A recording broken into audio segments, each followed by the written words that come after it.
But you come to a place, the patient is in this condition, but they are very anxious and very weak, and they feel that they might die.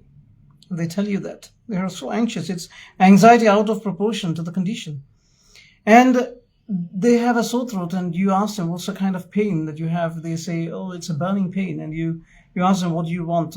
Cold drinks or what? Or cold drinks or what? Warm drinks? What would give you relief? And they say, well, I would prefer warm drinks, hot drinks. And they drink the hot drink and say, getting some relief with this. That is arsenicum. But think of a different case. Now you have all these conditions. The patient is very, very hot, and they want the air conditioner on, the doors and windows to be opened, or maybe they want the fan to be turned on. They cannot wear too much of clothing. They generally feel hot.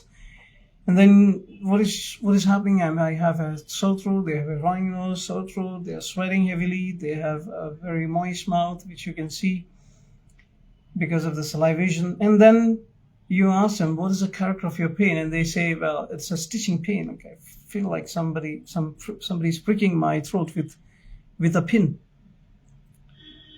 Or something is there in my throat. I don't know what it is. I cannot swallow it, but it makes swallowing painful. Swallowing liquids, swallowing solids, everything is painful. Even empty swallowing of the saliva is painful.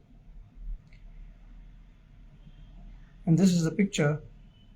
And you ask them, what do you want? Cold drinks or warm drinks? And you see in front of them, you keep cold and warm, and they just take the colder drink and drink it. And you are amazed. Well, this sore throat is relieved by cold drinks. They don't have a problem. They drink it. It's painful, but they drink the colder drink. Mercury is the remedy. Now you have a similar condition, okay, and the patient's mouth is very, very dry. He is very hot and doesn't want any covering. He doesn't want to move, sitting still, not at all restless like anxious like Arsenicum. And mercury is very calm, very cool, very composed, and we feel like, well, this patient has control over their disease. That's what I feel when I see such patients. The high fever, but the patient is motionless and emotionless. I have seen these people, like, what is going on? And they may be smelling bad, but they don't know about it.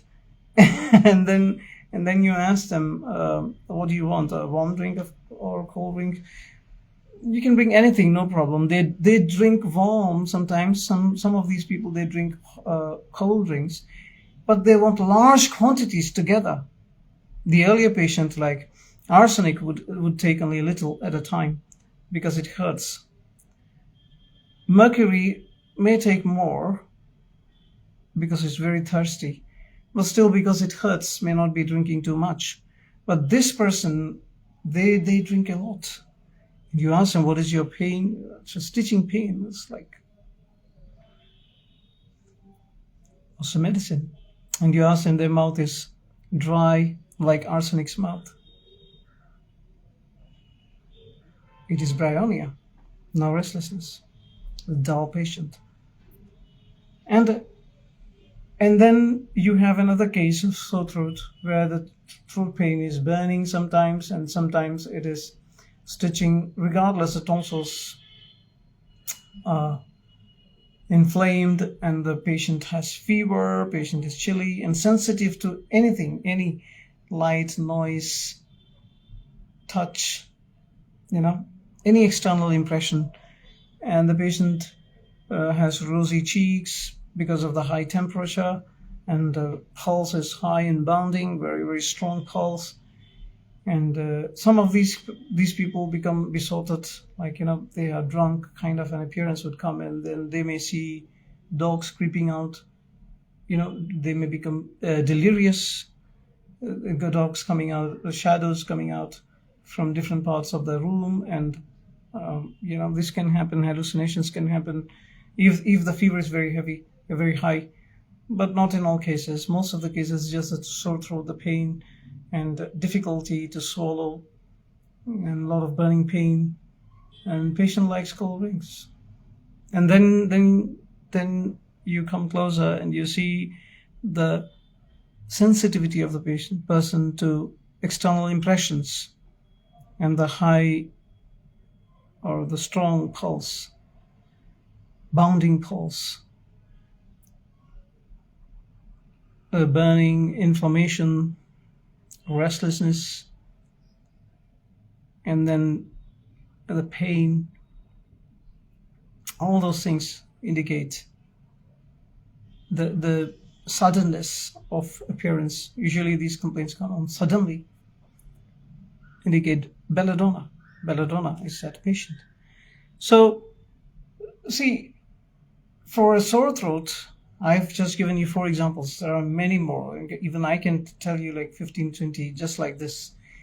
But this sore throat, if it is, so the patient is like arsenic, but not so anxious, but they desire warm drinks. There is a burning pain in the throat. They desire warm drinks. So there is another medicine called Sabadilla that could be given. And there is somebody who has a stitching pain, and they are also sweaty like mercury, but it's an in-between case, not arsenicum nor mercury. It is a kind of a chilly patient. Mercury is usually on the hot side. And they are restless, impulsive, more than restless, impulsive. Like, they get angry very soon. They will say things when they are angry. And it's a cold that they cannot bear. They want the doors and windows and everything to be shut, and there should be no air conditioning, no fan. It all increases that throat pain. There's a stitching pain, again, as if a bone, a fish bone, or a splinter in the throat, or as if somebody is pricking the throat with pins. And these kind of pains will be there, and they cannot swallow. The voice becomes hoarse. The voice is very hoarse, and they can hardly articulate anything. And they are very impulsive, very angry, and sweaty. Help ourselves. So it's just throat pain I'm talking about. There's so many. Just now I told you like 8 or 9 remedies of sore throat. So these particular symptoms, like the hoarseness of voice and help ourselves, and the character of pain, and the other modalities, they help us to individualize the patient. So not all cases are the same. But the fever, the sore throat, may be caused by the same bacteria, by the same agent. So it may have passed from the parents to children, or from children to grandparents, whatever be. The whole family is infected with the same infection, but their symptoms would be different. One person may need arsenicum, another person may need heparsulf, somebody else may need mercury or bryonia. And you have to individualize the case. So these are the acute responses. These are the responses, individual responses to acute causative agents. And now we have to individualize the case and give the right or appropriate medicine. That is why many allopaths fail when they try to practice homeopathy, because they just think, okay, sore throat, these are the leading remedies. So they would go one after the other. First they would try aconite, then they would try bryonia, then they would try mercury or arsenicum, they may try heparsulf, and after 5 or 6 remedies, if they don't get any relief to the patient, they'd say homeopathy doesn't work. See, I looked at the character of pain, I looked at these particular stages of infection, inflammation, and everything, and I prescribed it. It's not working. See, you cannot prescribe homeopathy like that. That's why we have to do a 5-year course and a long time of training with patients to understand how to elicit these symptoms, how to obtain these symptoms in the first place, and then to evaluate these symptoms, and then to distinguish remedies on the basis of these symptoms. And it is hard work.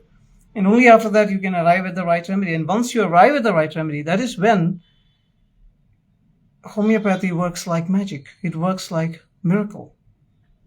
Like I'll tell you, when many years ago, when I was studying at the Homeo College, I was doing my internship at that time. So one evening, it was a Sunday, and in the afternoon, I had a sudden fever, and I was feeling very chilly, and I had pains and aches all over my body. Back pain was there, knees were hurting, and there was a headache. I couldn't lift my head. I felt chilly, and I was very thirsty. I wanted to drink warm water. And I was just observing myself. What are my symptoms? I was trying to distinguish my remedy. My brother came in, and he's a nurse. He's in the allopathic hospital. He was working at that time in the medical college. So he said, well, I don't think your homeopathy would help you at this time because of high fever. It's like, the fever is increasing. Why don't you take one dose of paracetamol? Nothing would happen. You can then find out your remedy at your convenience and then take the medicine. It is an approach that many people take, but I wanted to know my medicine, my remedy, because I know that homeopathy works. So I told him, well, let me think. And suddenly I felt like eating biscuits, like dry biscuits. And as I was about to dip one of these in a cup of tea, suddenly this struck my mind. This is thought. Desire for biscuits with high fever and bone pains. Eupatorium. Eupatorium is that medicine. Immediately I told my brother to find if there was a eupatorium at home. It was not there. And then I told him to get it from somewhere.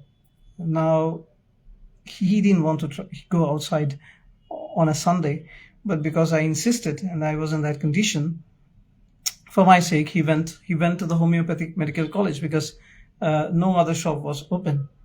And there, one of my friends, Dr. Samshir, he might remember. I don't know if he hears this, he would certainly remember.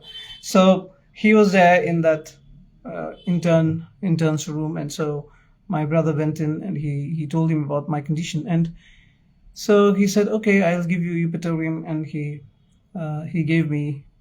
He medicated those pills and sent it to me. I took one dose, just 4 pills. I believe he put too much of medicine, I think.